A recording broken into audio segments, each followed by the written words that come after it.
Bureau. Bonjour Stéphane. Salut Mario. Alors, ça arrive quasiment à chaque année, cette perspective aux États-Unis qu'on doive fermer le gouvernement, qu'on puisse plus sortir les chèques de paye. Ça risque très probablement de se produire cette semaine. En général, je suis assez dubitatif. Donc la date limite, c'est 30 septembre? C'est 30 septembre. Mardi soir. Oui, en général, ils s'arrangent toujours. Et d'ailleurs, dans le calendrier, c'est significatif. Même si la date butoir de la fin de l'année, c'est le 30 septembre, à chaque fois qu'ils ont ces rendez-vous avec le plafond de la dette. C'est-à-dire qu'à un moment donné où ils doivent voter une extension pour être capable de continuer à sortir les chèques, comme tu le dis, à faire en sorte que le gouvernement avance. C'est des rendez-vous à répétition. Puis des fermetures de gouvernement, il y en a eu plusieurs dans l'histoire. La plus longue a duré, je pense, 34 jours. C'était... Le mot à retenir, si vous suivez la police, c'est le shutdown. Shutdown, exactement. Puis, il y a souvent des continuing resolutions qui permettent d'acheter un peu de temps. C'est ce qu'espérait, entre autres, le patron de la Chambre, Mike Johnson, de se donner quelques semaines jusqu'à la mi-novembre pour être capable de négocier avec les démocrates quelque chose qui permettrait de faire en sorte qu'on s'entende et qu'on continue à dépenser pour faire avancer les choses. Mais dans les républicains, il y en a quand même plusieurs qui sont inquiets. En fait, même techniquement plus que parmi les démocrates qui sont inquiets de la dette. Là, évidemment, Trump est au pouvoir. Là, mais... Exactement. Embêtant. Mais je te disais, en ce moment, ce qui est très embêtant dans le calendrier, c'est que ça va se passer dans la nuit de mardi à mercredi. Souvent, ils font en sorte que ça arrive un vendredi. Pourquoi? Parce que si le rendez-vous est raté, ça leur laisse le week-end pour essayer de négocier une solution, de voter quelque chose dans la nuit, du vendredi au samedi ou du samedi au dimanche, pour faire en sorte que le lundi, tout le monde puisse rentrer à la shop comme si de rien n'était. Là, ça va se produire dans la nuit de mardi à mercredi. Et tout donne à penser qu'il y a un bras de fer qui ne sera pas réglé. Alors, les principaux patrons, républicains et démocrates, de la Chambre et du Sénat, se retrouvent à la Maison-Blanche aujourd'hui pour essayer de négocier. Puis l'enjeu, c'est la faute à qui? Qui est responsable de ce que le gouvernement ne marche pas? Qui va pouvoir pointer le doigt? Les démocrates pensent qu'en ce moment, il y a une possibilité politique pour eux.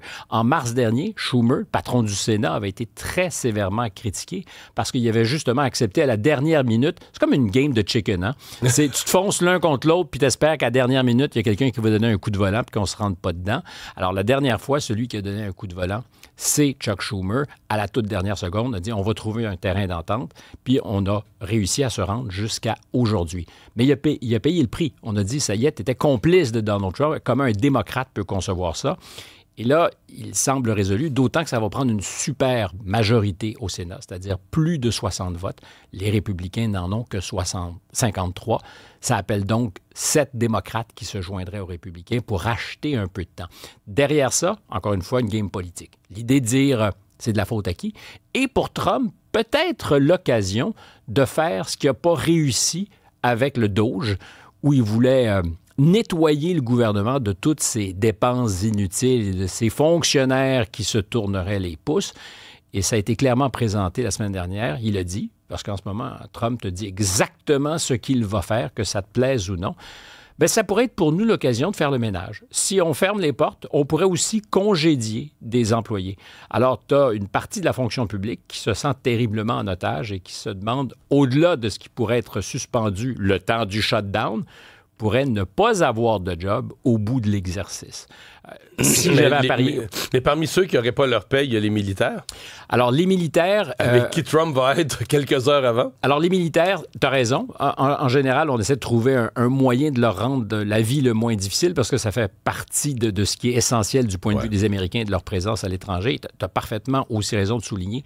Il va se passer quelque chose demain, donc à quelques heures de ce qu'on ferme peut-être le gouvernement, de parfaitement inusité. Le patron du Pentagone, le secrétaire à la Défense, Pete Hegseth, la semaine dernière, à quelques minutes d'avis, a convoqué à Washington, en fait en banlieue de Washington, Quantico en Virginie, tout le plus haut gratin militaire américain. Tous les généraux qui sont déployés à l'étranger, tous les amiraux sur des porte-avions, toutes les grandes bases américaines, partout où la puissance militaire américaine est déployée, on a demandé au patron de revenir pour une espèce de sermon sur la montagne. Alors, originellement, c'est Hegseth seul qui devait leur parler, mais on ne savait pas de quoi. Et ça n'arrive pas souvent. Imagine que demain, parce que le président Trump a confirmé qu'il allait prendre la parole, que demain, une petite bombette tombait là. Tu viens de décapiter tout le commandement militaire américain. En général, on évite ce genre de rendez-vous justement à cause de la position de vulnérabilité dans laquelle on se met. Or, ils le feront. C'est les services secrets, les US Secret Service, qui vont protéger le périmètre. On dit que ça sera un vrai casse-tête. Peut-être du point de vue des Américains, plus anxiogène que de protéger l'Assemblée générale des Nations unies quand tu réunis tous les chefs d'État et de gouvernement qui étaient là, par exemple, la semaine dernière, avec une question, de quoi on va leur parler? Alors, je te dis, il y a une nouvelle qui est passée sous nos écrans radars, c'est souvent l'expression que j'emploie, au début septembre. C'est une fuite probablement calibrée. À toutes les 2 ou 3 années, le Pentagone, le ministère de la guerre, maintenant aux États-Unis, le War Department, fait un plan où on explique ce que sera la doctrine de l'armée américaine, ce que seront les grandes orientations stratégiques. Au fil des années, on avait compris qu'il y avait un retrait de l'Europe pour faire un pivot vers l'Asie, présumant que le nouvel ennemi potentiel, c'était plutôt les Chinois. Ça avait été amorcé par Barack Obama bien avant Donald Trump. Et Donald Trump a toujours dit, bien, vous savez, le réel danger pour nous, c'est en Asie. Puis ce qui a fuité au début septembre, c'est M. Elbridge, qui est un peu l'architecte de tout ça, c'est qu'on pourrait revenir à une vision de la défense américaine qui serait très continentale, c'est-à-dire que les objectifs, c'est pas de savoir si on est capable de livrer la guerre à la Chine, c'est de savoir si on peut protéger le territoire. C'est comme un aveu de ce que le géant militaire américain n'a plus les moyens, tous azimuts, de patrouiller le monde entier. Partout. Et il y a un réel souci. La paix des 50 dernières années, alors du point de vue de tous ceux qui sont opposés aux États-Unis, c'était pas une bonne nouvelle, mais une partie de la paix reposait sur un équilibre de la terreur qu'imposaient les Américains. Partout, sur les mers, le commerce. Si on peut acheter des bébelles qui viennent de Chine et de partout dans le monde pas cher, c'est parce qu'il n'y a pas vraiment de pirates. Ça existe, la piraterie, hein? Et c'est les Américains qui patrouillent les mers du monde. C'est les Américains qui imposaient leurs lois. Et là, on est dans un monde où il y a de moins en moins de puissances grandes, comme la Chine ou la Russie, qui redoutent vraiment les Américains. Et là, comme l'aveu que cette Pax Americana, elle est plus possible, que les Américains n'en auraient plus les moyens. Donc, alors, les Américains se replient à dire on va protéger notre territoire. C'est pas officiellement annoncé, mais ça pourrait être la nouvelle politique américaine, le nouvel horizon stratégique. Puis il est 6h30 quand je dis ça, on se dit, est-ce que c'est significatif? Oui.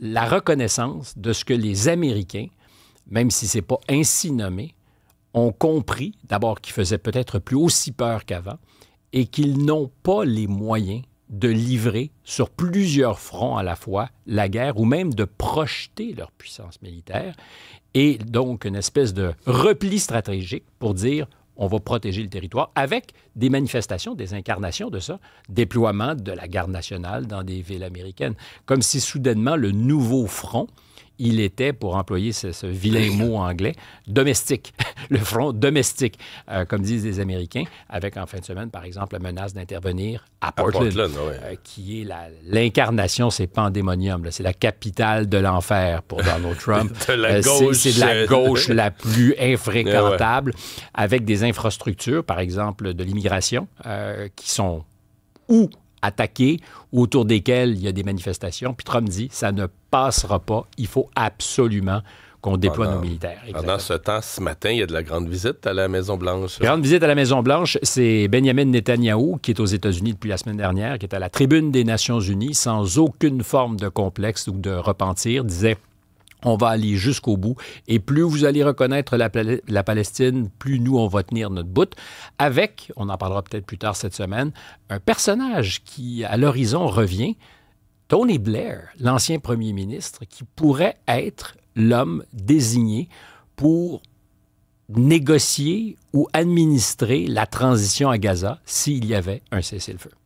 Parce que les Américains ont l'air d'avoir un certain plan. Là. Je pense qu'on a des journaux en fin de semaine en 21 points. Il y a une concurrence. Tu y crois, ça? Je pense que c'est, en tout cas, à court terme, plus sérieux que ce que l'Arabie saoudite et la France ont mis de l'avant aux Nations unies la semaine dernière. Et même que l'Arabie saoudite sera dans cette opération américaine si c'est ce qui l'emporte. Parce qu'on va le voir, ça va se discuter aujourd'hui au bureau de M. Trump avec Netanyahou, qui, par ailleurs, n'a pas l'habitude d'être très souple sur les enjeux sécuritaires. À suivre. Merci Stéphane. À Salut. demain.